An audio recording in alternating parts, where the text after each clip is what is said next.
Hello সবাইকে, আশা করি সবাই ভালো আছে। তো আজকে একটা মিনি ব্লগ তোমাদের সাথে শেয়ার করছি। আমি বেশ কিছুদিন ধরে মামা বাড়িতে এসেছি, আর মামা বাড়িতে আমার মাসিও এসছে।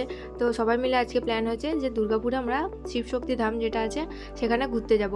তো অনেক দিন ধরেই প্ল্যান ছিল কিন্তু সাকসেসফুল হচ্ছিল না। তো আজকে মোটামুটি হঠাৎ করে ঠিক হলো। সবাই রেডিও হয়ে গেছি। এটা আমার দিদা, আর ওটা আমার মাসি ছিল, আর মা ছিল। তো আমরা সবাই মিলে রেডি হয়ে গেছি এবং ওয়েট করছি যে গাড়ি কখন আসবে। এটা আমার মাসির ছেলে, খুব বদমাস। হ্যাঁ, আর তার এদিকে আসে হচ্ছে আমার বুনু।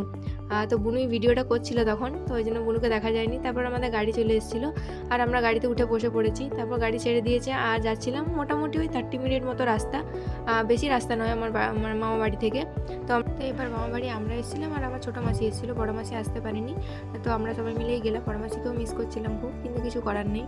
আর তো পৌঁছে গেছি আমরা শিবশক্তি ধাম। বিকেল 5টার সময় খুলে, তোমরা একবার ঘুরে আসতে পারো, খুবই সুন্দর জায়গা। যারা দুর্গাপুরে আছো তারা তো অবশ্যই নিশ্চয়ই গেছো ওখানে, আর যারা যাওনি যদি সম্ভব হয় একবার অবশ্যই ঘুরে এসো, খুব ভালো জায়গা। টেম্পলটা তো তোমরা দেখলেই, খুবই সুন্দর। এখনও লাইটিং দেয়নি যেহেতু অল্প অল্প সন্ধে হয়েছে। তো দেখো ভেতরটার ইন্টেরিয়ার ডিজাইনও খুবই সুন্দর, আর অনেক লোক এখানে প্রতিদিন আসেন। আমি আগেও 2-1বার এসেছি, কিন্তু ফ্যামিলির সাথে আসা হয়নি, ফ্রেন্ডদের সাথে এসেছিলাম। তো এবার দেখো ডেকোরেশনটা খুবই সুন্দর, ভেতরের ইন্টেরিয়ারটা। অনেক লোক এসছেন এখানে আরতি দেখার জন্য। আরতি হয় 5:30 থেকে শুরু হয় আরতি। এখানে বাবা ভোলানাথের একটি শিবলিঙ্গ রয়েছে, নন্দীদেব আছেন, আর হর পার্বতীর একটি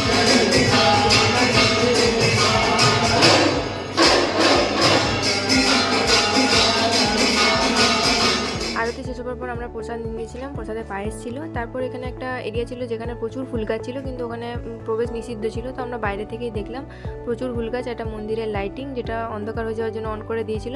তো খুবই সুন্দর এরিয়া। আর বিকেল 5টা থেকে সন্ধ্যে 7টা পর্যন্ত খোলা থাকে যদি তোমরা যাও। আর সকালবেলা যদি যাও তাহলে 8:30 থেকে সকাল 11:30 পর্যন্ত মন্দির খোলা থাকে।